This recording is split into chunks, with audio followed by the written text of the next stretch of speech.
Hello, everyone, and welcome to today's webinar hosted by the International Society for the Prevention of Child Abuse and Neglect. We thank you so much for joining us today and appreciate all you're doing to help children during this challenging time. As the world grapples with the health crisis and changes to everyday life caused by COVID-19, a shadow pandemic of violence against children is quickly emerging. Calls to child helplines and domestic violence hotlines point to a spike in levels of violence, trends that are consistent with data from past humanitarian and economic crises. Faced with limited data, we must rely on existing data to estimate levels of violence during COVID-19 and inform prevention and response efforts now and after the pandemic. The Violence Against Children and Youth Surveys, or VACS, led by the Centers for Disease Control and Prevention as part of the Together for Girls partnership, provide data from 20 countries that show the high rates of physical, sexual, and emotional violence children and youth were experiencing before COVID-19, often with devastating immediate and long-term effects. In this webinar today, Danielle Ligiero of Together for Girls will give an overview of VACS and the publicly available data sets.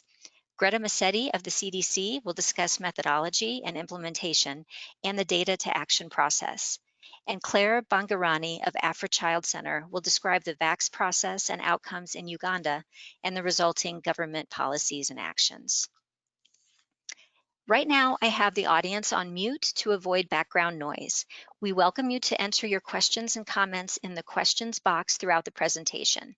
The presenters will respond to questions and comments at the end as time permits. The recording of this presentation and the slides will be posted on the ISPCAN website at ispcan.org for a limited time after the webinar. They will then be archived and available for our members only. Dr. Daniela Ligiero is the Executive Director and Chief Executive Officer of Together for Girls, a global public-private partnership dedicated to ending violence against children, especially sexual violence against girls. The partnership includes 5 UN agencies, the governments of the US and Canada, several private sector organizations, and more than 20 country governments in Africa, Asia, Latin America, and the Caribbean, all working together to generate comprehensive data and solutions to this public health and human rights epidemic. Dr. Ligiero also serves as the chair of the Executive Committee of the Global Partnership to End Violence Against Children. We also have with us today Dr. Greta Massetti. She is a senior scientist in the Division of Violence Prevention at the CDC, where she leads efforts to address the global burden of violence against children through the application of science and evidence-based strategies. In addition to leading the VACS for the CDC, she also leads its work with global partners to increase the availability of scientific data on the topics of violence against children, gender-based violence, and related health consequences, and to support governments in designing and implementing program and policy strategies to end violence against children, as well as gender-based violence. Our third speaker is Claire Bangarani. She's a development researcher and evaluation practitioner whose work focuses on child protection and vulnerable children, including street-connected children, refugee children, and children in post-conflict settings. She has 15 years experience leading, managing, and coordinating qualitative and quantitative research projects in Uganda and the East African region, including the Uganda VACS and studies on risks and protective factors for children in low and middle income countries and the impact of child protection systems in refugee settlements in Uganda. Daniela, Greta, and Claire, we thank you so much for being with us today and sharing this important information. Now I will turn it over to our first speaker, who is Daniela. Hi, everyone. I'm just gonna hopefully turn on my video for 2 seconds just to say hi to everyone. Thank you so much for joining today. We really appreciate you being with us. And now let me go over to the slides. Let me just check. Are you able to see my slides? Yes, if you can make them, there we go. Perfect. All right. So today, I'm so excited to be talking with my 2 colleagues about this idea of data to drive action, data as a catalyst for change. And what I'm going to do in my talk is I'm going to cover 3 points. I'm going to talk a little bit. The first one is going to be kind of about the vision of this partnership and a little bit about the history. We've been around for 10 years. The second is the focus on the current reality we live in with COVID-19 and what we're learning from this moment in time. And finally, the third piece I want to touch on a little bit is a way forward. So let me start with this idea of the partnership and the vision. So, I've been working in violence prevention and response for over 20 years now, and both for children and women. And for a long time, the focus has been primarily on a human rights-based approach, which is absolutely essential to violence prevention and response. But about 11 years ago, there was this sense of, what about taking this problem and applying a public health approach to it? And there are a lot of folks, we're not the only ones, but there are lots of folks who have really started to do that, to think about how do we apply a public health approach to a problem so vast as violence against children and youth. And just to remind everyone, the idea of a public health approach is that you have 4 steps. In the first step, you have to define and monitor the problem. You have to understand it, track it. In the second step, you have to identify both risk and protective factors. In the third step, you have to develop and test interventions that help prevent and respond to this problem. And finally, the fourth step is you have to assure widespread adoption of those interventions. So really, for us, what that meant was we needed to start at step 1, and it was really to understand and be able to define and monitor the extent of this problem. And we understood that when it came to violence against children and youth, especially in developing countries, there really wasn't any nationally representative, high-quality data. You had studies here and there, but nothing that was nationally representative, like, for example, many other fields have done. HIV is an example in terms of really documenting the problem. So the US Centers for Disease Control, UNICEF, and a few other partners at the time, including the US government, got together and piloted this first ever, and Jim Mercy, who was running the work that Greta now does at CDC, was really one of the kind of forefathers of this, as well as UNICEF in Swaziland, and said, well, what if we did this national level survey to look at violence, and in particular sexual violence, but also physical violence, emotional violence, etc., and have a nationally representative survey. And the first VACS was done. That particular VACS looked only at girls. Since then, the surveys, and Greta's going to talk a lot more about them, have also looked at boys, but it was really eye-opening to see the high levels of violence in this particular setting at a national level. And so the core group of partners at the time said, well, let's, a problem of this magnitude cannot be solved by a single actor or sector alone, because this isn't just about the health sector, this is about justice and education and child protection. And Together for Girls was born, a public-private partnership that brought together UN agencies, governments, a variety of other partners, civil society, etc., on the ground, and especially national governments leading the way to not only track this problem, but then respond appropriately. And over time, our partnership has grown quite significantly. I'll say a little bit more about that. And our model has stayed the same. We work on these 3 pillars, which are really based from this public health approach. So the first pillar is data, and this is quality, comprehensive data that helps you understand the problem and guide policies and programs. It spurs action. The second piece is really about action. How do you support governments and other partners for a multi-sectoral response that creates meaningful results at scale? And finally, advocacy. You have to raise awareness around the problem. You have to make sure that fourth step around widespread adoption is happening, and that means advocacy and pressure. And for us as a partnership, we focus on ending violence against children, but as was mentioned before, we pay special attention to issues of sexual violence. And by that, we mean many forms of sexual violence, sexual abuse, sexual exploitation, is the kinds of sexual violence that happens for adolescents, for example, in dating relationships. So really, we understand that this is one form of violence that for many decades has not received sufficient attention and focus. So it's one of our areas of focus. And also this idea of girls, but more broadly gender. How do gender dynamics come into play? As I mentioned earlier, the first VACS was girls only, but then quickly we decided, what a missed opportunity to also not capture what's happening to boys. And the relationship between gender and violence is very complex, and I think the surveys have really helped to elucidate that, including both for victimization, but also for perpetration, which is really important. Right now, we're working in 23 countries. Again, as I mentioned, the surveys are led by national governments. And then, with technical support from CDC and a variety of other partners through our partnership. It's been really amazing to see that now we have data through the VACS for over 10% of the world's children, adolescents, and young people. And these, as you will find out soon, if you don't know already, are extremely comprehensive, deep, wide data sets that can be used for a lot of different purposes. And I think building that evidence base has really been critical in terms of what we've been able to do. Now, I want to get now into that second piece around what's our current reality. And as was mentioned before, there are some data coming out around what's happening right now with kids, but it's really important to understand where we started.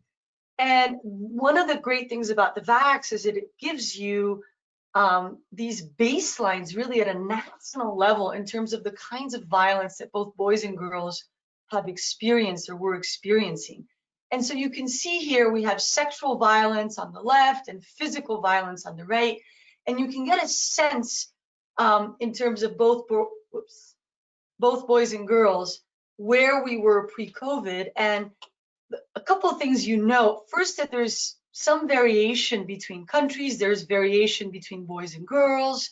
And as Greta will further delineate, it's really important to understand what's behind these high level numbers. But having these baselines helps us understand what then happens in a moment of COVID.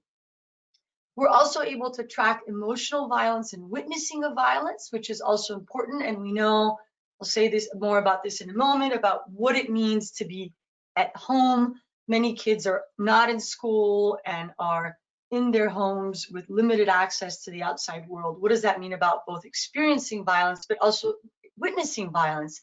And there's also a lot of data showing significant increases in violence against women and domestic violence at large. And those are, violence against children and women are two epidemics that I like to call the twin epidemics, the twin silent epidemics that we're really dealing with here.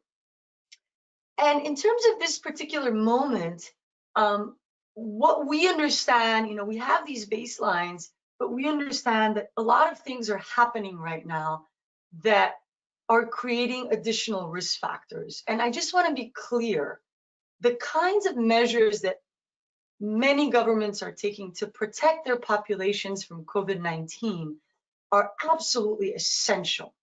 And so that needs to progress and continue. And some of those, it's important to understand, are also creating additional risks for both children and women in terms of violence. So things like loss of income, school closures, lack of social support networks, etc., as well as this idea of increased time spent online. In a lot of countries where there is more online access, children are spending a lot of time online. Online child sexual exploitation and abuse has been increasing significantly over the last 10 years. I'm delighted that the new VACS are starting to capture this, and there are other kinds of data that also capture this, but that's an important factor to consider here. And so we're seeing numbers, as was mentioned before. In some cases, we have call-in and helplines having significant more people reach out. For example, RAIN in the US, for the first time ever, their platform last month that focuses on sexual violence and seeking help for that had more minors than adults. That's the first time that's ever happened. On the other hand, we also know that in many cases reports are going down because, trusted adults, teachers, other mandated reporters who might have been in a position to report abuse when they saw it don't necessarily have interaction with children. So that's kind of creating this combination where we're very concerned about what's happening to children, both in their homes, online, and in their communities in terms of violence. And that's real. And understanding the baseline and where we started from is important to think about response. Now, I want to transition a little bit to response before I talk more about COVID, because that is our second pillar. You know, there's the data, there's the action, and the advocacy. And we are very proud to be part of Inspire, and hopefully everyone is familiar with Inspire, but these are a series of resources and a framework really for thinking about interventions that work to prevent violence against children. And many of these, you know, can be done within the context of COVID-19 and can be adapted for this context. So I think it's really important to kind of dig deeper and figure out what are some of those adaptations. For example, we've seen the Global Partnership to End Violence Against Children working with Lucy Kluver, CDC, many other partners here, WHO, with resources for parents, which has been great during this particular epidemic. And so, you know, there are many ways in which we can take the tools we have and adapt them for the moment we're living in. I do want to flag briefly that we last year we took the Inspire framework and actually went deeper into specifically the issue of sexual violence against children, and really looked at, you know, what do we know works to prevent sexual violence against children and adolescents using the Inspire framework. And I suggest you can go to our website to see this, but really what we found is that there are several interventions, from school-based safe dating programs to community mobilization to parenting programs, that are practical, that are cost-effective, that can really help address sexual violence, which a lot of times continues to be hidden, and especially during these moments of COVID, both online and in the home, we're very concerned about. So, you know, this is kind of this idea of continuing to focus not only on the problem, but some of the solutions that need to be scaled. At this point, and Greta, of course, will talk a lot more about the VACS, but we have reports available for 16 countries. I want you to notice here that nowhere here does it say the CDC report or the Together for Girls report. This is the government of Colombia's report. This is the government of Zambia's report. It is essential that governments lead this process, both in terms of the survey as well as the response. And you're welcome to go on our website and look at these reports. There's a lot of information here. However, I also do want to flag that 10 of these countries now have publicly available data sets. And you see here the website where you can go request access, but there's so many other things that you can do with these data beyond the report in terms of secondary analyses. You have to think of these like a DHS or some other big comprehensive household survey where, you know, we have been really excited to see over just the last 10 years, over 30 peer-reviewed published articles using VACS data. And I know many of you are researchers that perhaps aren't able to go out into the field and collect data right now. So this might be an interesting resource for you in terms of additional secondary analyses. We really want to encourage, especially researchers in these countries, to get engaged in terms of using the data that's already there for your country, to continue to look into relationships. Just as an example, we're currently doing, in partnership with several folks, secondary analyses on school-related violence and understanding those dynamics, as well as things like associations between a variety of different factors and sexual violence. I want to wrap up briefly with this idea of global communications and advocacy. Again, this is our third pillar, and it really speaks to step 4 around assuring widespread adoption. You know, we have found, and I have found over the years, that simply having data on the problem and data on the solutions is not sufficient. We need to educate leaders, we need to engage them, and we need to put pressure on them. And so we do a lot of work to bring attention to the issues and to help people respond to them. I was delighted to participate with the Global Partnership to End Violence Against Children and 12 other leaders from around the world in a statement that really called on governments to do certain things to keep kids safe in the face of COVID. And now I think what's really needed is to take those recommendations and country by country make sure they're being adopted. So I'm really excited as an example to share with you that today, actually, we have partnered with several organizations in the US and are doing this big push in the US for Congress to make sure that they are, you know, as part of the COVID response, doing things like classifying, you know, child protective services as essential, making sure they have masks to wear, making sure that kids that are online are safe. You know, when kids who didn't have computers get computers so they can go to school, what are we doing to make sure the technology is there so they can be safe? Do, you know, expanding helplines, mental health services, all kinds of things. And so, you know, this website is what we're calling an action hub, where people can go in, they can reach their representatives in Congress, they can post on social media, they can help educate their friends, they can get trained around prevention. And we're especially focusing again on violence against children, but sexual violence, both in the home and online, given the data that we're seeing. So this is just an example of kind of taking those data and really focusing on the advocacy that needs to happen today, right now, to make sure that kids are protected. And hopefully this is something that can be done. And I know many partners, including UNICEF, the Global Partnership, and others are working to make sure this is happening in countries around the world as well. I'm going to stop there. And I just want to end with a thought. I was fortunate enough to be listening in on the global status report from WHO last week on violence against children, and to hear Zulika Mandela's granddaughter, speak. She's an amazing advocate and a survivor of sexual violence herself. And she reminded us of a quote from her grandfather, and that is, "There can be no keener revelation of a society's soul than the way it treats its children."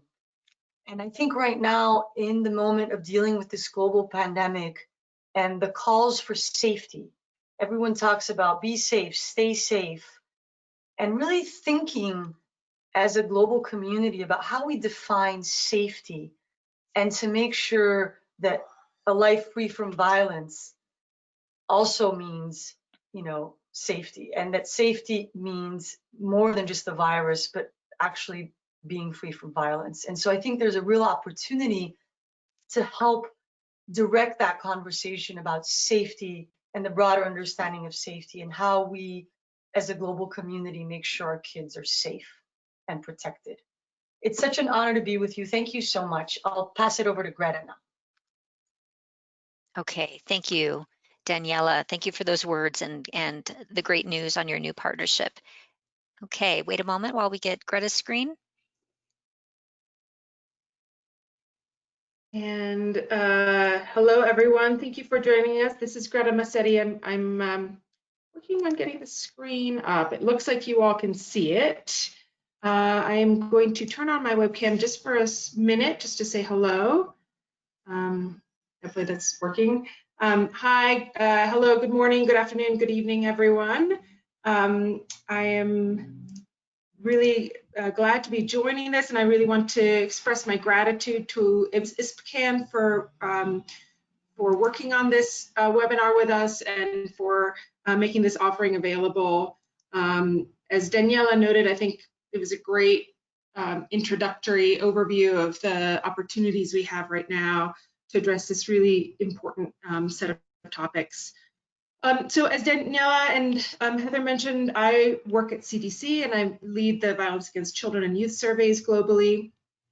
Hopefully the slides are advancing. So with this audience, I don't have to belabor the point too greatly around the burden and the impact of violence against children. What we do know is that about 1 billion children experience some form of violence every single year.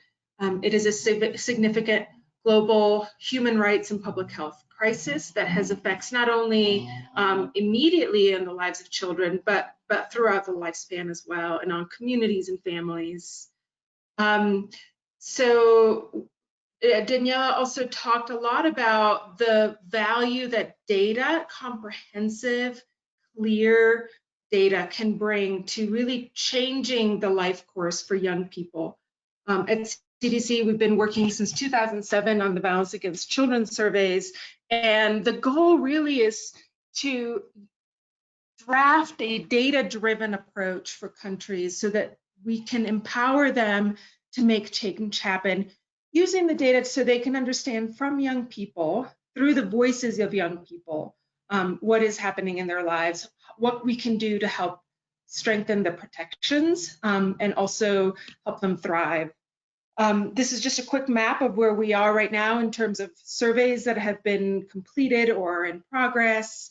The amount of growth over the last 13 years has been amazing and has really empowered countries and partners to do more to support young people and their families. And then it's also really important, we talk a lot about countries, but one thing that I like to also note is that through these surveys, we have heard directly the voices of over 90,000 youth that have participated in our surveys. This is really not only about empowering policymakers and leaders to do more and do better, but also starting with the voices of young people and their experiences and collecting strong data on that. The surveys are not about just the data themselves, as we keep kind of revisiting. They're really about making action happen on the ground. And our focus is really on linking those data to Inspire, which is, as Daniela mentioned, this technical package of evidence-based interventions. And that linkage comes through a data to action series of processes that involves workshops and technical assistance and supports and really bringing stakeholders together to make that happen. I'm going to kind of give you a snapshot of how that happens on the ground through a case example with Uganda, and then Claire will get a little bit more in depth on that as well. So you're going to get a sense of kind of with one country's example, what that often looks like. I'm not going to go too much into a lot of details around the methodology. All of our methods are, details about our methods are available. If anyone is interested in resources or papers or documentation, we're happy to share that. But just as terms of high level VACS or national household surveys, they interview 13 to 24-year-old males and females. They utilize a 3-stage cluster sample survey design. Using that design, all of the data are weighted to yield nationally representative results for countries. All of the surveys are carried out by in-country institutions, so they're done by the countries themselves. There are extensive trainings and protocols embedded within VACS procedures to ensure the protection of all participants and to link any participants to care who need it. For example, those who are in distress, those who have experienced violence, and those who request help for any reason. And in our country, in a lot of countries, we also offer HIV testing and counseling to respondents who can receive test results on their own. And that it really includes currently the surveys conducted in sub-Saharan Africa. And this is done really to acknowledge the importance of violence, especially gender-based violence, in driving the HIV epidemic among all populations, but particularly adolescent girls and young women, and the disproportionate burden of HIV. Oftentimes, I think when people, those who are aware of VACS know that they provide critically valuable data on violence, both in childhood and adolescence, and also in young adulthood. And that is absolutely true. They're kind of unprecedented in the comprehensiveness of the information they provide on violence, not just occurrence and prevalence, but perpetrators, contexts, and all of those types of information. But in addition to the data on violence, the surveys provide a wealth of information on a variety of data points as well. So there's tons of questions about risk factors, demographics, protective factors, so we can have a complete picture of the lives of young people. There's questions about health outcomes, including HIV, but also smoking, alcohol misuse, mental health, and other types of health outcomes. We include questions on risk-taking behaviors, such as infrequent condom use, sexual and reproductive health history. In those countries where HIV testing is done, there's also extensive questions about HIV testing and care access. And there's a number of scales we include from global surveys on norms and attitudes related to gender and violence and discipline and a variety of other topics. When we put all of these information together, it really provides a comprehensive set of data on the lives of young people in the context of their families and communities that can really help us understand not just what the burden of violence is, but what countries can do to change those experiences and improve the lives of youth. So I'm going to just touch on a few high-level findings of things that we have learned across a number of surveys. Of course, every survey is unique, and every survey tells its own story about the lives of the youth in each country. But I tried to kind of draw some general themes that we have seen emerge as consistent patterns. And you'll see that these very much echo some of the themes that Daniela mentioned, and I'll talk about that a little bit. And then I'm going to delve a little bit deeper into some of the learnings we've gained from a few other from some of our research work as well. So the first thing to note is that there is quite a bit of variability. Girls and boys experience high rates of sexual violence in childhood. And you can see for girls, and these are just some data from some of the earliest batch of countries that we have. But for girls, about 4 to 38% of them experience sexual violence in childhood, and for boys, it's about 6 to 21%. So that's a fairly significant burden. And as we know, sexual violence, especially childhood sexual abuse, is rarely reported. And I'm going to get into that a little bit later as well. But so that we know that this is the first way, this is the only way that we can really get this kind of information about their experiences. For girls, especially, sexual violence is also an integral part of sexual initiation. These are data across countries about, related to among females who had ever had sexual intercourse. The blue bars show the percent who experienced forced or pressured sex, so non-consensual sex at the very first sexual experience. And you can see that it ranges from about 7.1% in Botswana to more than half of females in Eswatini who had experienced, who had sex for the first time, it was non-consensual. So this really speaks to a significant burden among adolescent girls especially. From some additional data analyses that we have done, we have also seen that for girls whose first sexual experience is non-consensual, it tends to happen at least a year to a year and a half earlier than girls who have consensual sex at first sexual experience. So this is really also another major risk factors for HIV and a variety of other issues that are associated with early sexual debut and forced sexual initiation.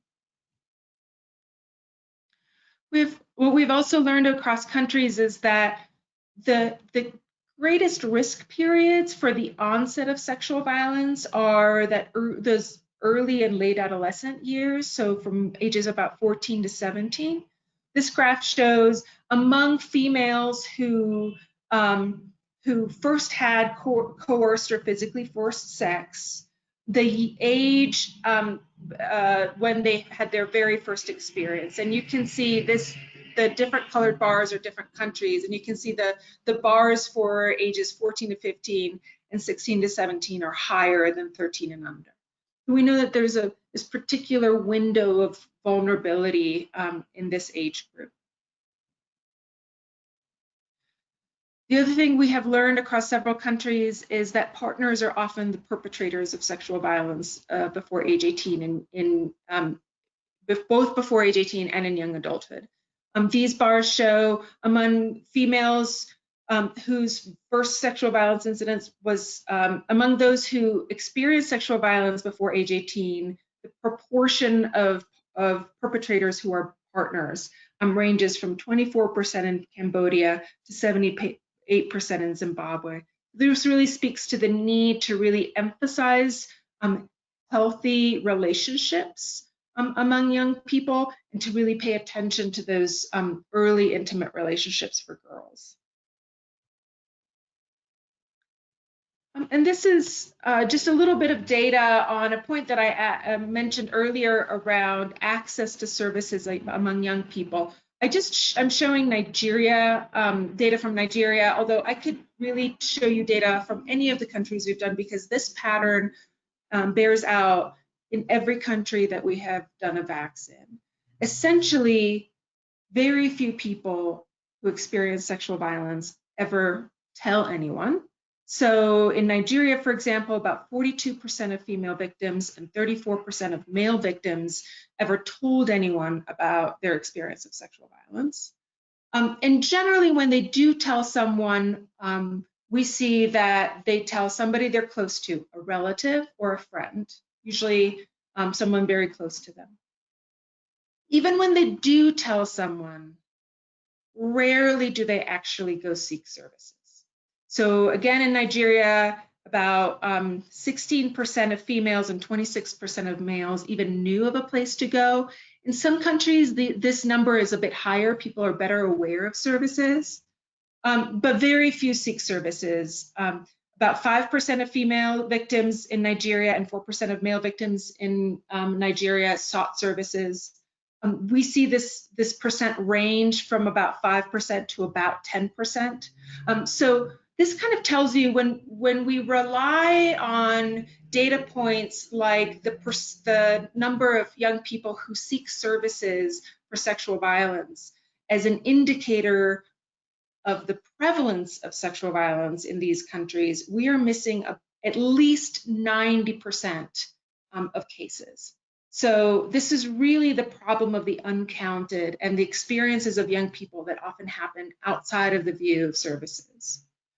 I'm not showing the data on how many actually receive services in Nigeria because those data were unstable, but generally we see that among those who do seek services, the majority usually get them across countries. About 80 to 90% of those who do seek services actually receive them. But of course, again, that's really only out of the 10% who actually seek them. When we ask young people, why didn't you seek services? Why didn't you tell anybody? We see some consistent themes. One is around just feeling that the issue wasn't a problem and they didn't need services. So this really tells us we need a lot more information about what kinds of experiences young people need to feel comfortable disclosing and seeking services for. And then, of course, we also see a lot of themes around shame and stigma associated with experiences of violence, and that seeing those issues as barriers to seeking care. Now, shifting away from sexual violence, another consistent theme we see across countries is that physical violence is the most common form of violence experienced among young people. Generally, males are more vulnerable to physical violence, whereas females are more vulnerable to sexual violence than males. And we also see quite a bit of variation in the experiences of emotional violence in childhood as well. I'm glad Daniela mentioned witnessing violence in the home, especially at this time when young people are spending more time at home than they ever have. There is a real need to emphasize the importance of safe and healthy and nurturing home environments for young people. And we do see that young people are exposed to a significant amount of violence across countries. This is just a snapshot of 3 countries, 3 recent countries here. We also see that young people who experience violence in childhood are at significantly elevated risk for problems even as early as young adulthood, right? So these are just a snapshot of a few of the health outcome pieces we've seen. These are just data among females who experience sexual violence before age 18. And those who are young adults are more like females who are young adults who experience sexual violence before age 18. Those are the blue bars, are more likely to have mental distress as young adults. These are significant mental health problems. This is combining anxiety and depression in young adulthood, than those who did not experience sexual violence. So we are already, as young as 18 to 24, we're already starting to see the ripple effects of this, of the experiences of violence on the lives of young people. Here's just another data point. This is young females who experience sexual violence in childhood and their whether they had ever had a symptom or a diagnosis of a sexually transmitted infection as young adults. And as we can see that there's a general pattern where victims of sexual violence are more likely to have STIs than those who did not experience sexual violence. Just revisiting a bit on some of the key topics covered in the questionnaire. This is really important to know for those of you who may be interested in the public use data. There's information about demographics, of course, the violence and its context, protective factors in relationships, norms and attitudes, safety and witnessing violence, sexual history, and mental and physical health problems. There has been, of course, an evolution in the survey questionnaire over time, and each questionnaire is adapted for each individual country to ensure that we reflect the current context. So there is some variability. We have a core questionnaire that's been in place for several years, and those are the key themes. I'm also going to touch on a few themes that we've learned from VACS as a global health research tools. These are from published papers that have been done using VACS data. Just to give you kind of a snapshot, I'm going to I don't want to talk too much in depth into any one of these papers, but just use them as a sampling. And I'm happy to share any of the publications from these or any of the papers that have been published from VACS. So one piece is really the opportunity to look at unique vulnerabilities within countries. So this is an example from the Haiti VACS, and in Haiti, one thing that the survey looked at was the experiences of Restaveks, who are children who are domestic servants, living in and working in homes. And as the survey found that Restaveks had experienced significantly more violence than same-age children who were never Restaveks. So this really kind of speaks to, how we can really zero in on a unique vulnerable population.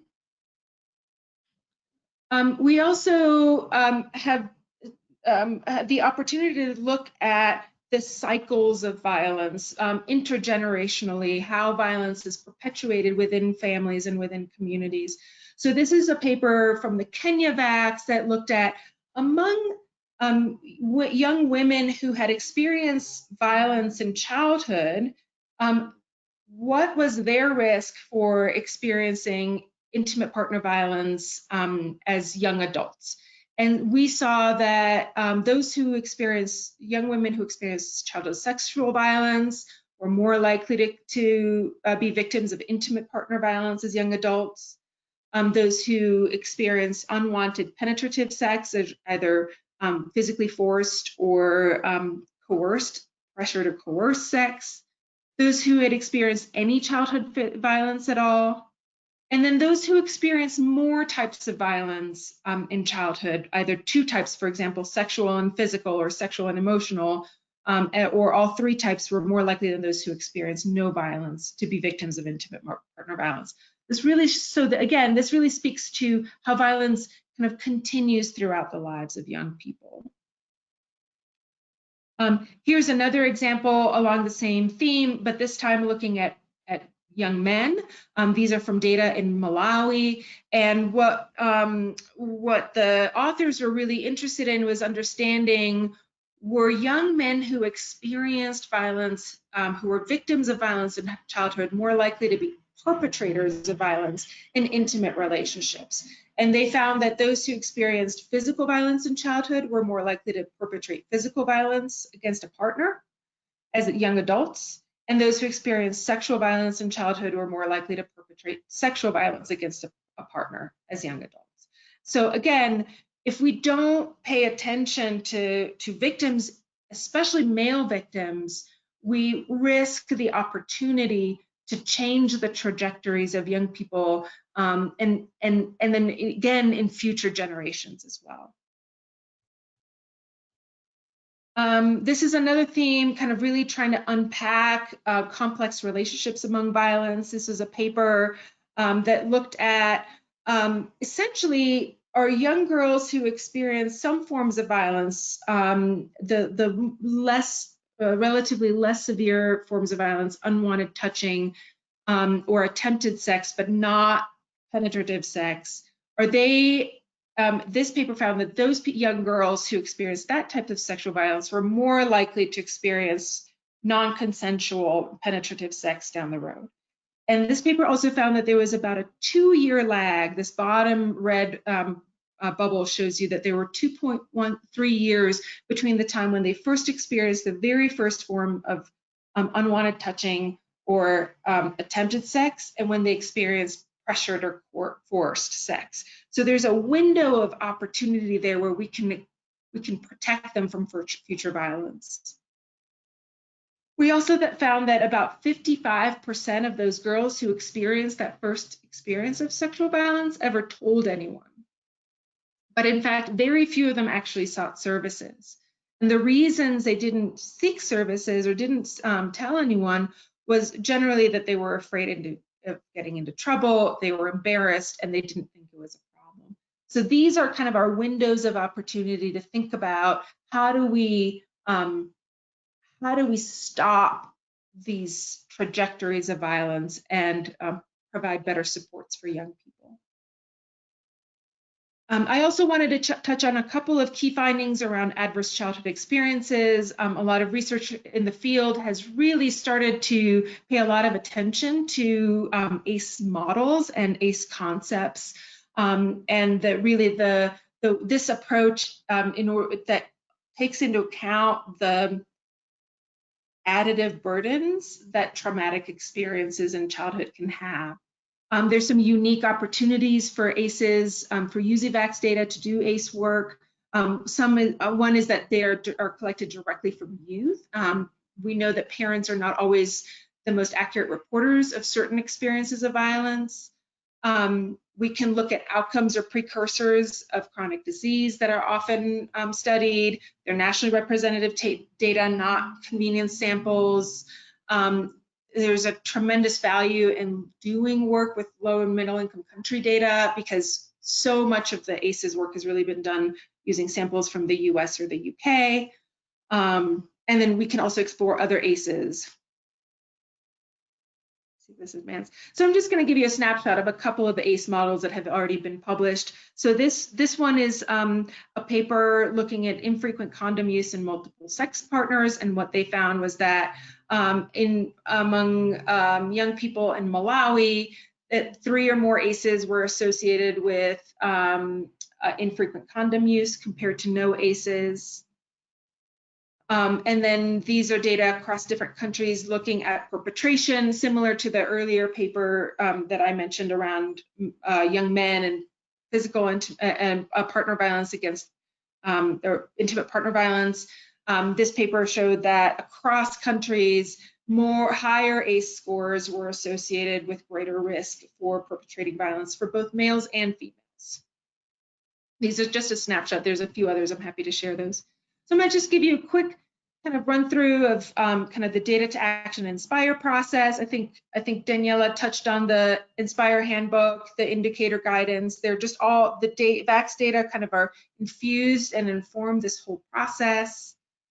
Inspire really is focused on helping, you know, it's not brand new. It's not interventions that have never been thought of before. It's just a way to package things that makes it manageable to strategize how to implement evidence-based interventions. These are just data from the Uganda VACS. We worked very closely with PEPFAR, which is a major US initiative focused on HIV, and their DREAMS programming, which is really focused on adolescent girls and young women. So just as an example, we found very high prevalence of sexual violence in Uganda, and that really informed the expansion of an evidence-based program called Empower to 20,000 adolescent girls and young women in those DREAMS programming areas. This program provides prevention and gender empowerment training for young women and young men. We also saw a lack of access to services for physical violence that informed improvements in linkage between child protection providers and criminal justice and integrated care to try to really, rather than hoping to bring victims to services, making the services better available to victims.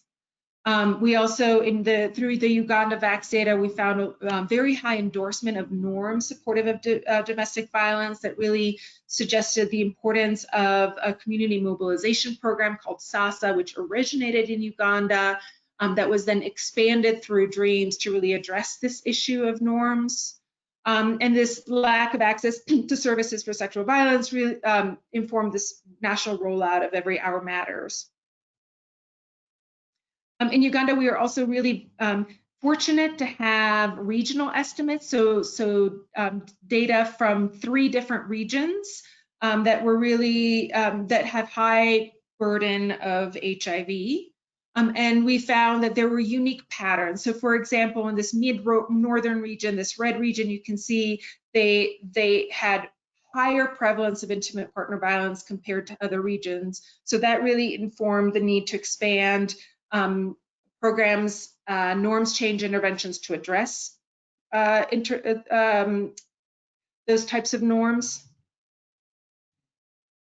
In the central region, those blue and green areas, the survey showed really higher rates of sexual violence, and also they are the areas with the highest HIV prevalence. So the need for programming there is really, again, around norm supportive of violence, but also linking parenting interventions within HIV and needing to reach victims.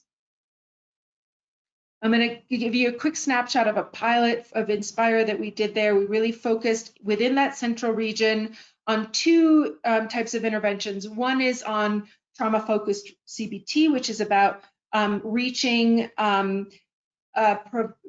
young people who had experienced traumatic events, especially violence, and doing a community-wide capture of who may need services and providing those services through a partner called TPO Uganda, who did really fantastic work on this project.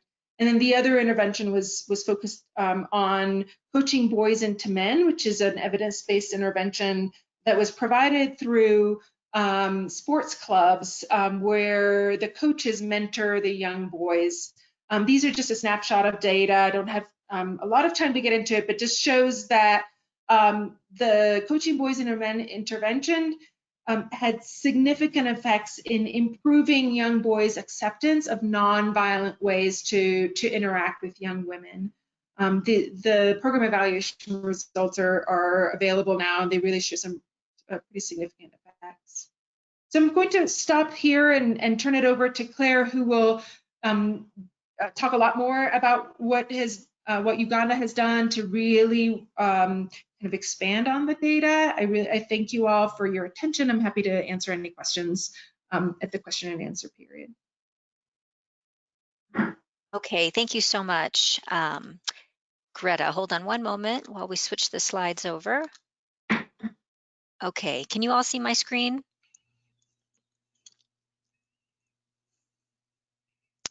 I can, Okay. yes. Yes. Okay. Okay, Claire, now over to you. Thank you. I'll just turn on my, my video for a bit to say hello to everyone. Thank you for making the time to participate in this webinar. I'm honored to be here sharing Uganda's experience with the VACS, and the outcomes from the VACS. So I'll turn off my video right now so that I can dive right into the presentation. Like we've had, my name is Claire. I work with the Africhild Center. I'll tell you a bit about the Africhild Center. The Africhild Center was born out of a need for evidence to inform programming and policy for the well-being of the African child. Can we show that slide? So at Africhild, I'll be telling you a bit about what the Africhild Center does, and then the role we played in the VACS process, and then I'll conclude with government policies and actions, and a bit about COVID response and how the VACS data has helped in the COVID response, particularly for the social development sector in Uganda. So about the Africhild Center. Like I mentioned, it was born out of a need for evidence. Previously, we had policymakers making policies. We are not sure what informed the policies. Programmers or practitioners were developing programs, interventions, still not sure what was informing them, and researchers were also in their small corner doing research. But the three fields were not speaking to each other. So with the Africhild Center, with the birth of the Africhild Center, we get a convergence of policy. Well, policymakers speaking to researchers, and we see research informing policy, and this in turn translates into evidence-based programs for the well-being of children in Africa. Can we see the next slide? So three things stand out from Africhild's approach. Research, we generate research, we implement innovations, then we come up with models that can be tested out on how to improve the well-being of children. Our research does not stop at research. It works as evidence to then inform policy. We at the center, we get to interact with policymakers and share this evidence with them and engage them and say, what can we do with this evidence? We have the numbers. What can we change here? What policy can we review here? Or what new policy can we come up here with here? And then lastly, for impact, the impact we seek to achieve is improved well-being in the lives of children. So in brief, the Africhild Center is an African-led institution generating contextualized or context-specific solutions to improve the overall well-being of the African child. Let's go to the next slide.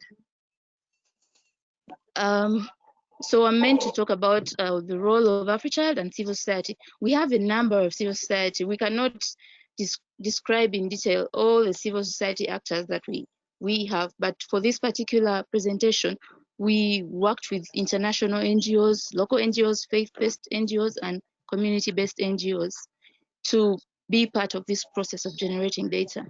Next slide. So back to the role of the Africhild Center. The conversations about the VACS, the VACS is Violence Against Children Survey, for those who may be hearing this for the first time. So the conversations started way back. The actual data collection and most of the activity was done in 2015, but as far as I know, the conversations went as far back as 2012. There was so many stakeholders involved, so many negotiations. We were part of the first proposal that went out regarding this. But not only that, we participated in the conceptualization of the whole study, as well as contextualizing it to our setting. Greta and Daniela have been describing the VACS methods. It would be inconsiderate to just take what was applied in South Africa and bring it to Uganda. So luckily there's flexibility in contextualizing. So we're able to make it suit the context of Uganda. Then we also participated in advocacy and lobbying, interesting government, getting government to realize the need for this evidence. So we played a crucial role in that, so they could come on board and let the study happen. Resource mobilization, we were able to secure additional funding from some of our partners like Wellsprings to fund some components of this VACS study. We were also able to engage the different partners in broadening the scope to cover some of the aspects that were not initially considered for the VACS. Then the main role during the VACS process was coordination and research management. The Africhild Center, our primary business is research. So we did all the management, the human resource management, recruiting research assistants, supervisors, deploying them, training them, and overseeing the data collection. We had a big team of over 156 people out in the field, so that takes a lot of coordination and management. Not only that, we also had a community, later we'll discover some unique features about the VACS in Uganda. We had community feedback sessions where we took back the preliminary findings to the communities in the different regions and said, this is what we found. What do you have to say? We got them to engage or to interact with the findings and take certain decisions at different levels. This was at subnational level. We also did the same with actors at national level. We also participated in report writing and dissemination. Next slide.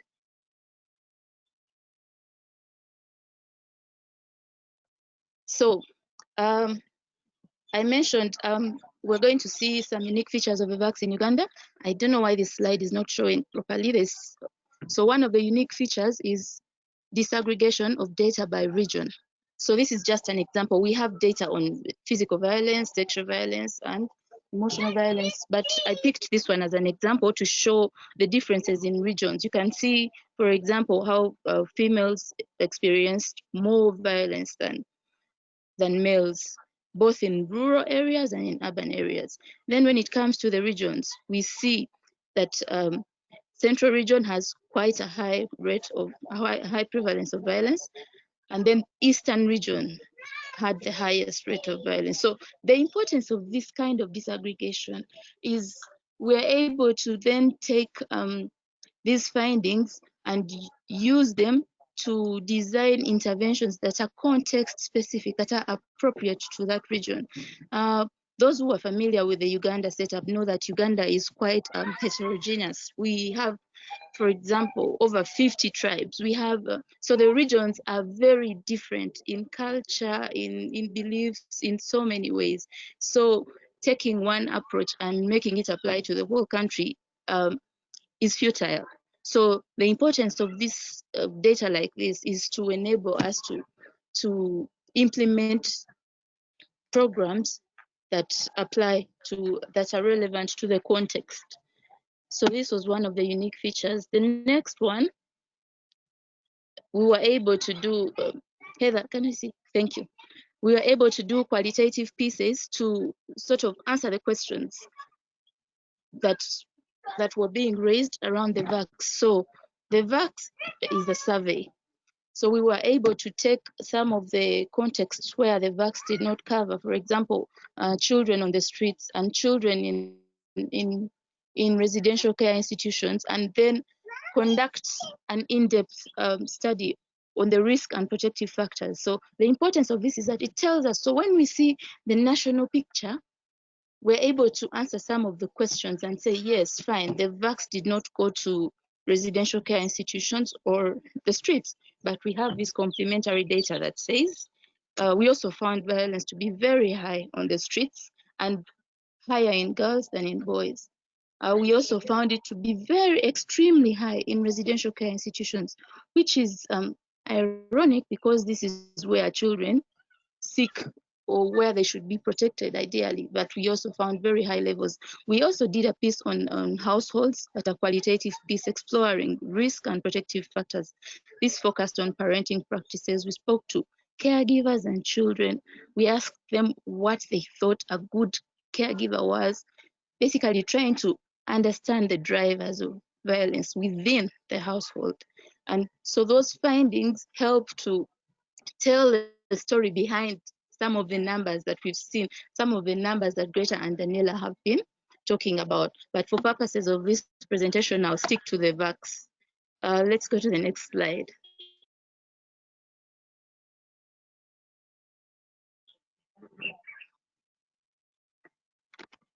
Next slide. Okay. So this is some of the data. I think I won't dwell much on this slide because Greta and Daniela have already taken us through what VACS data looks like. But from this data, we can see how Uganda compares to the other countries that have had their VACS surveys done. Let's go to the next slide. Yeah, that's another example. I just picked these two to show us what the data looks like. Over 70% of the respondents reported experiencing some of violence. And those are the numbers in that graph. I'm sure we can all see them. Let's go to, I picked these to just show us, give us a snapshot of what the data looks like. My focus will be on, yeah, let's go to the next slide, thank you, on how this data catalyzes or has catalyzed action, policy action and program action. Greta touched a bit on the programs, the different programs that have been implemented as a result of this VACS. So we see the different actors here. Ministry of Gender, Labor and Social Development is the lead, is the line ministry that provides oversight on children's issues. We have other government ministries, Ministry of Justice, Ministry of Education, all the relevant line ministries. We have universities, and I'll talk a bit about how each of these has implemented action as a result of the VACS. What Greta described a few minutes ago was about the US government in what they've supported, the programs they've supported under DREAMS. We have UNICEF. UNICEF has also done quite a lot in response to the findings of the survey. Civil society and NGOs, in addition to what Greta mentioned, we've had organizations like Plan, World Vision implement, roll out some of the Inspire strategies. We've had universities take up research, different aspects of research, and right now we're in the process of working with Together for Girls to work towards conducting secondary or more advanced analysis of this data, specifically on sexual violence, looking at household economic status and sexual violence and how that status probably affects, how it affects service seeking or help seeking behavior among the people who have experienced sexual violence. So there's a lot of research coming out of. So what the VACS data does, it's a tool, it has become a tool for advocacy. Previously, we conducted advocacy coming from civil society. I remember a day we tried to engage the Ministry of Finance into allocating more money to the social development sector. And they told us, give me the numbers, show us the numbers, show us the cost of child protection. So we did not have that. But with data like this, the numbers are clear and numbers speak volumes. So it has become an advocacy tool. It has broken the silence. We spoke about violence previously in low tones, but right now we've had, as a country, we've begun to have conversations. Even those of us who are in child protection for years, I've been in child protection for over 10 years, I was shocked personally by the numbers. So this data shocked us into wanting to take action. There had been a level of complacency. We'd had these stories over and over. We were referring to, for example, a report by Raising Voices of 2005. How many years later, we're still referring to that report. So we sort of got comfortable, talked about, we were shy to talk about the real issues. But this data sparked off a conversation at different levels, national level, subnational level, on what we can do to fast track action to prevent violence. And now we'll see violence featuring prominently in the programs that are being implemented. Next slide.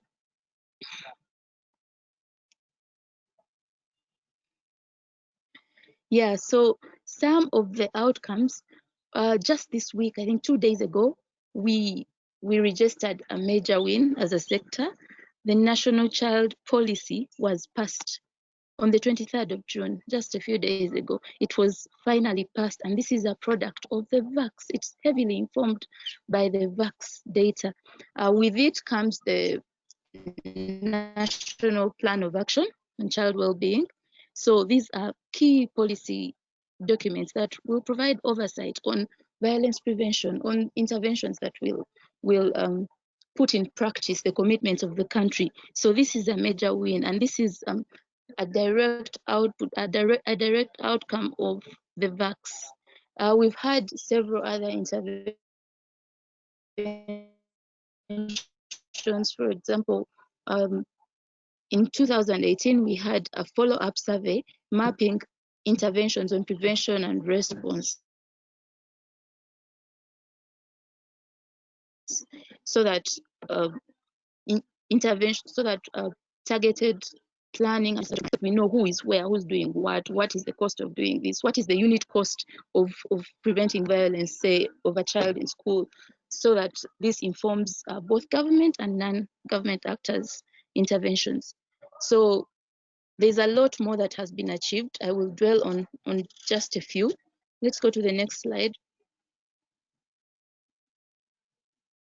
Yes, so more outcomes. So along with the VACS, we had a multi-sectoral task force that has now continued to engage and strengthen coordination to see that we have a comprehensive approach to ending violence against children.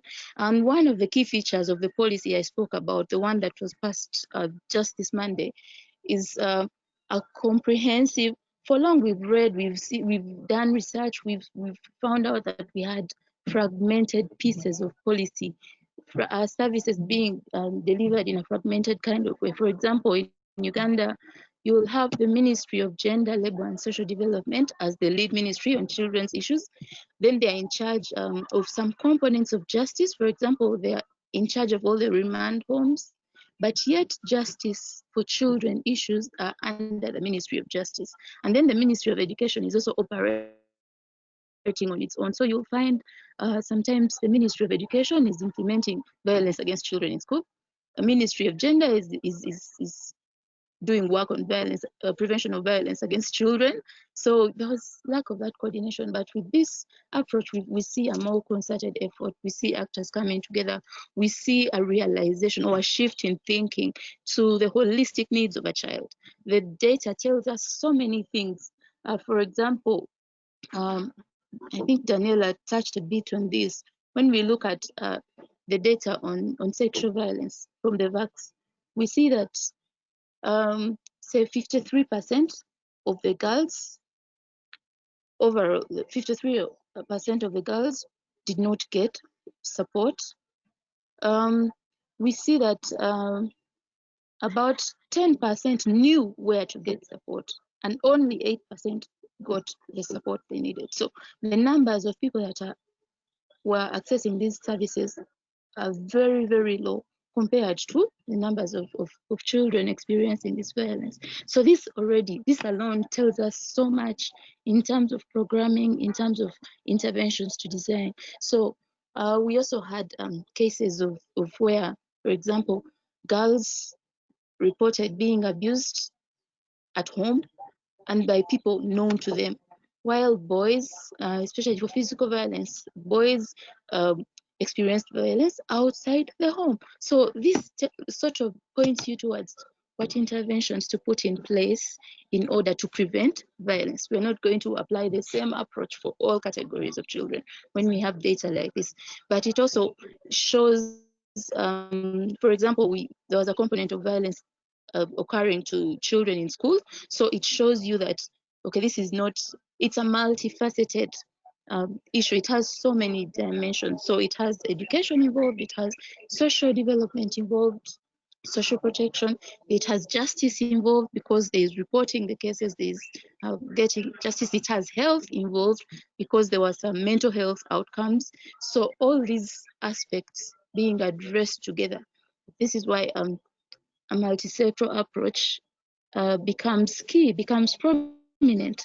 Another feature of the policy is that it places the Ministry of Gender in a prominent place as the lead institution in child-related issues. We've also had, in addition to what Greta was saying, implementation of Inspire strategies. These have been rolled out by very many partners, including World Vision, Child Fund Plan, TPO. We have violence against children featuring in the latest National Development Plan of the country. And then we've also, at our level as Africhild, we've had engagements with policymakers and practitioners. We ran a program to engage them to utilize evidence for their work, for their policy making, for their programming. So we've had trainings focused on utilization of the VACS data. So those are just some of the examples of the action that has come out of the VACS data. There's still a lot more that is going on. I have mentioned how we are going to do secondary analysis of this data, working with Together for Girls, and many other partners are picking up. So in essence, this data provided us with evidence to speak from an informed point of view and say, yes, look here, we have a case. In Uganda, over 50% of the population are children. So that it only makes sense that we try to nip things in the bud, to try to protect them, try to ensure that, because that's how our country is going to be sustained. They are the future of our country. So if 56% of our population are not safe and their childhood is being affected, we know that violence has long-lasting effects. Its effects are intergenerational. They can be carried on. We also saw a significant rate of suicide among youths that had experienced violence in their childhood. So if we do not nip this in the bud, then we are headed for doom in the future. So at Africhild, we believe that our vision is that a world where society invests in children as a key element of sustainable development. We can only achieve sustainable development or that continuity if we invest in children now, and ending violence, preventing violence is at the center of this investment. Then let's talk about COVID a bit. Let's go to the last slide. So, yeah, I already talked a bit about this. We've seen action at national level translating into district level, where the Ministry of Gender is supporting districts to include violence prevention in their district development plans. And once this is in the district, it automatically flows down to the sub-county or community level. So we see the action happening at all levels. Next, Heather.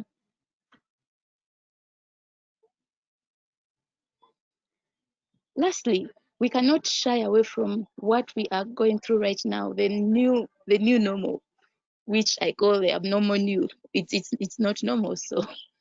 So we have seen so many governments putting in place prevention measures that are they have good intentions, but in the end, we've seen so many cases of violence.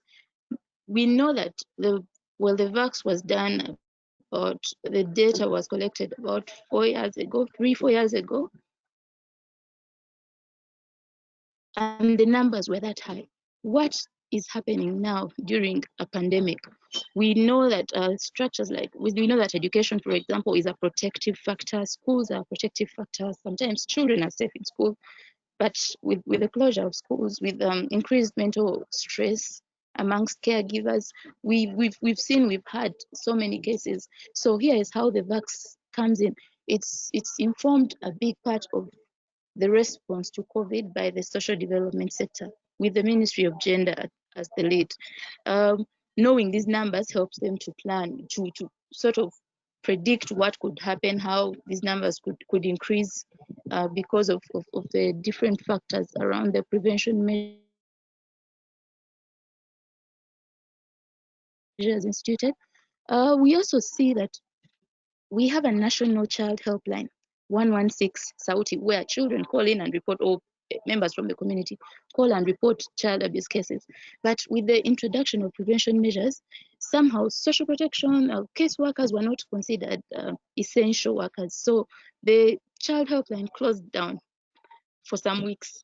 And then a lot of engagement went on using the data, the evidence that is available on the high numbers of violence. The ministry was able to secure, with partners, was able to secure a win here, where the child helpline was reopened, and then the case workers were allowed to resume work. But in just 14 days from the reopening, 269 cases had been reported.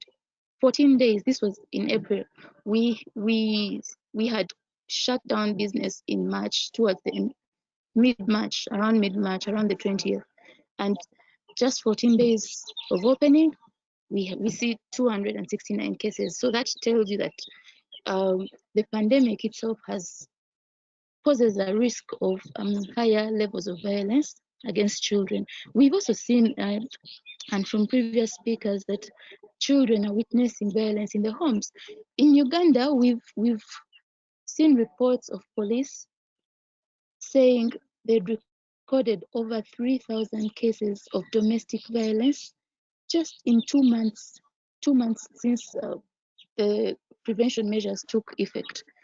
Over 3,000 cases of domestic violence. This is not about the adults alone. It's about children witnessing this, children taking this as the trauma that comes with it, and also the mindset that they could pick up and, you know, normalize this kind of occurrences.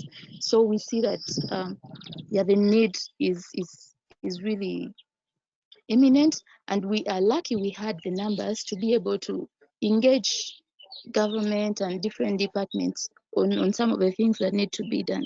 And then we also undertaking, together with the ministry and several partners, undertaking a widespread media campaign on prevention of violence against children, knowing what we know about the numbers. And our reference has been the VACS data, because those numbers were already high without adding the effects of the pandemic. So how much more now with the pandemic? So this has taken effect. It's working with different opinion or thought leaders in the country to send a message out there to raise that awareness. What I can say, 2 key lessons from the VACS process for Uganda as a country: collaboration is key. For the countries, or maybe people listening in that haven't done their VACS studies yet, collaboration is key. It's very difficult for a government or one partner to do all this work alone. We had the Africhild managing, even managing the field work alone. We had TPO managing a response plan that Rachel or Daniela spoke about, where we offered services. They offered services to whoever needed help after the interview. There was a lot of need for mental health support during that time after the interviews. So we had TPO Uganda, a lead organization that provides mental health services. We had so many partners coming on board. Makerere School of Public Health, we had CDC. It takes collaboration, and for both generating the evidence and ensuring that it gets uptaken into policy and practice. And yeah, so the success that has been registered is a result of that multi-sectoral task force. Secondly, continuous learning is key. We cannot, like we've just noted, because of COVID-19, cases are increasing. So we cannot rely on only the VACS data and say this is enough. No, right now we are conducting research on the effect of COVID on the well-being of children in Uganda. This is to supplement what we already know. We cannot say, since we did this research, this is it, we are done. So continuous learning is something that would be very helpful. In short, or finally, we have benefited as a country from this, and there's still more action coming out. The things you can do with VACS data are limitless. There's no limit to what you can do. There's so many angles, and there's so many ways in which it is very helpful, ultimately for the well-being of the child in Uganda. So we look forward to a world that implements evidence-based interventions for the well-being of the child, ultimately, not just for the sake of doing research. Thank you. Okay, thank you so much, Claire, and thank you to all of our speakers today for sharing this information with us. I'm going to switch the slides back. One moment, please, and we will ask some questions from the audience. I know we're a little bit over time, but the speakers have agreed to stay on for just a few minutes. So I'm going to ask some of the kind of bigger picture general questions we've received. Daniela, the first one is for you. An attendee is asking if you have any recommendations on sampling during COVID and comparing those with previous VACS to assess increases in certain types of violence. Yeah, this is something that Greta can also jump in on. I mean, I think this is the big challenge, right? Is how do you collect data, especially such sensitive data during this moment? I will say, and I'm happy to put this in the link around resources, there's been some really good articles that have come up exactly on this issue on data collection during COVID, led by Alessandra Guedes and several other scholars working at Innocenti, the UNICEF Research Center based in Florence. And so I think there's some interesting ways to look at how to gather data. There's some online efforts. The SRSG VAC, the Special Representative to the Secretary General on Violence Against Children, Najat has been leading some efforts to gather data online for youth that include violence and other issues as well. So I think there's some examples, but it's definitely a challenge at this point. Greta, do you want to add to that? Just one quick point. I think that the general themes around the challenges right now are, number one, how do you ensure protections and safeguarding for very vulnerable participants? We've been working a lot with partners to really think this through, moving to things like online or phone data collections for children. There's major issues in terms of penetration of access to technology, but also we really cannot put victims in jeopardy by asking them to disclose when we can't guarantee their privacy. And then the other piece is, there is a real risk that data collection during COVID, because we cannot guarantee privacy, what we see often in research is that then young people who are victims don't disclose. And so what that means is that we may end up having significant undercounting of the prevalence of violence, and that would be ultimately a disservice to victims and to countries if we come away from a survey thinking, oh, violence isn't a problem because not very many people reported it, when in fact it was that people didn't feel comfortable reporting it. So this is a really, really tricky situation, and obviously not one where we can very easily address this. We're happy to kind of have follow-up conversations, and one that we're wrestling with on a daily basis to try to think through. But yeah, a really important. Okay, thank you. And you may have just answered this, but related to that, someone was asking, when children are home now, most of the time, potentially with their abusers, if you have any specific recommendations or have seen any examples of systems being created to help those children raise alarms in this new situation. I don't know if there's anything more you can say about that.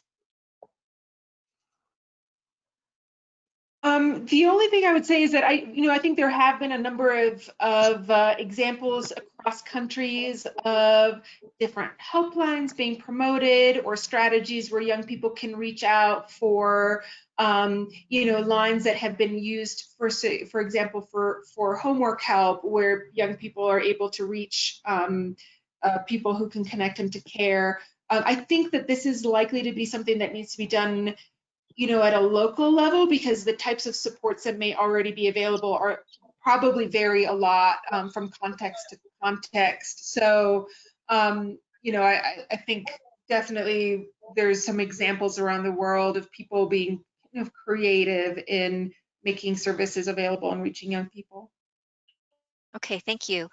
There are some questions about adapting VACS for specific groups. I don't know if you can speak to this. For example, any plans to adapt VACS for conflict settings, and another question about whether children in institutional care are included in VACS surveys.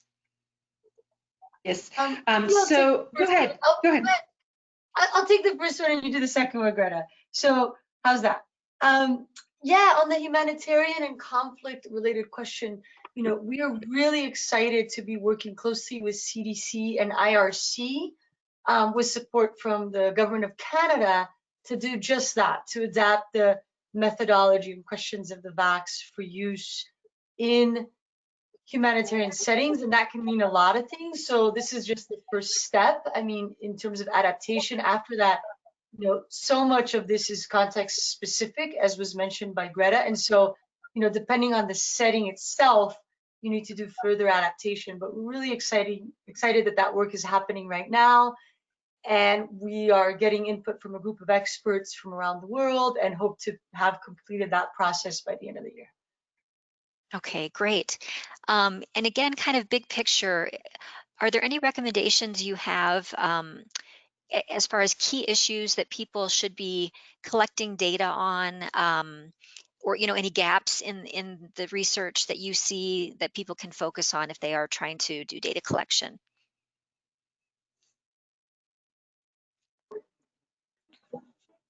I'm sorry, Heather, could you repeat that? You got cut off a second there. Oh, You were sure. speaking. Yes, we've had a couple people ask, if they are attempting to do some data collection now or in the near future, if there are key issues they should focus on, and, if you see any gaps in particular, maybe from certain groups that you would recommend focusing on.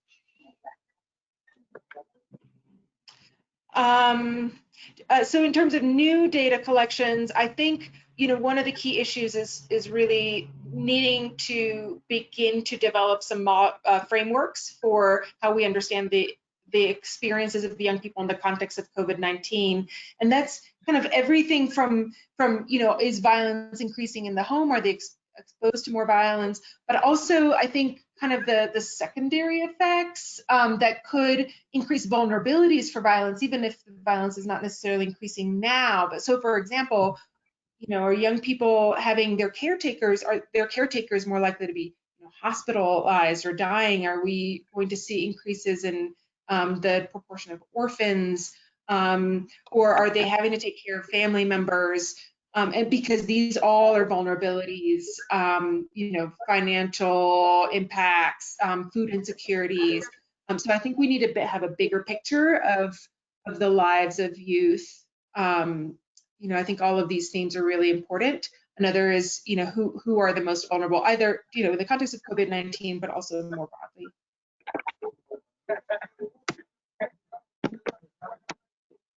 Thank you. Sorry, I was muted. And just finally, if there anything any of you would like to say about what individuals can do to encourage their governments or their countries to participate in VACS? Is there anything individuals can do?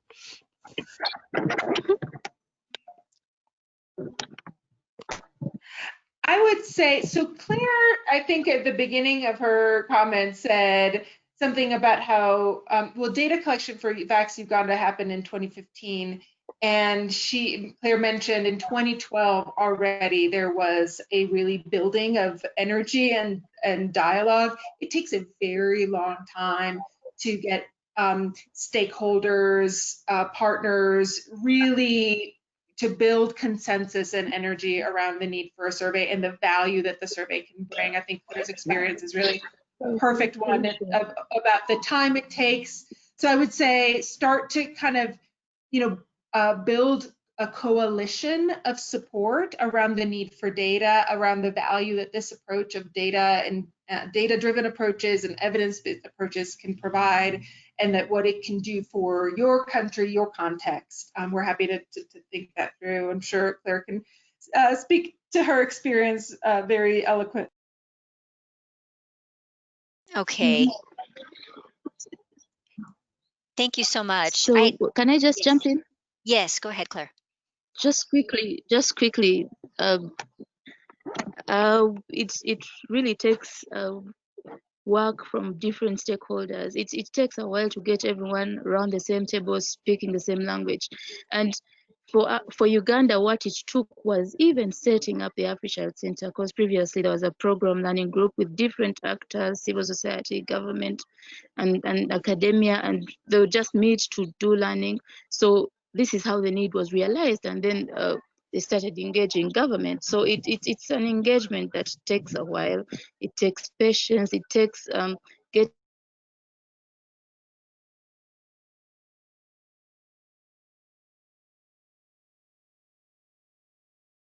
getting everyone to see the need, to realize the need for this, demonstrating the need for this evidence, active, constructive.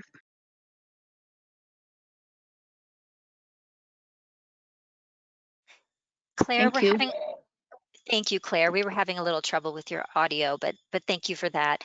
Okay, I would like to really thank our speakers again for joining us today, and for everyone in the audience for joining, and also for your very good questions. We realize we weren't able to get to many of the questions, but we will make those questions available to our speakers. And if you need to reach out about a specific question, please contact me at resources@ispcan.org. So I would just like to conclude with some information about ISPCAN. One moment, please. Thank you. We encourage you to become a member of ISPCAN if you're not already, so that we can continue having webinars like these. Our member benefits include discounts to our congresses, which will resume in 2021 in Italy and Australia.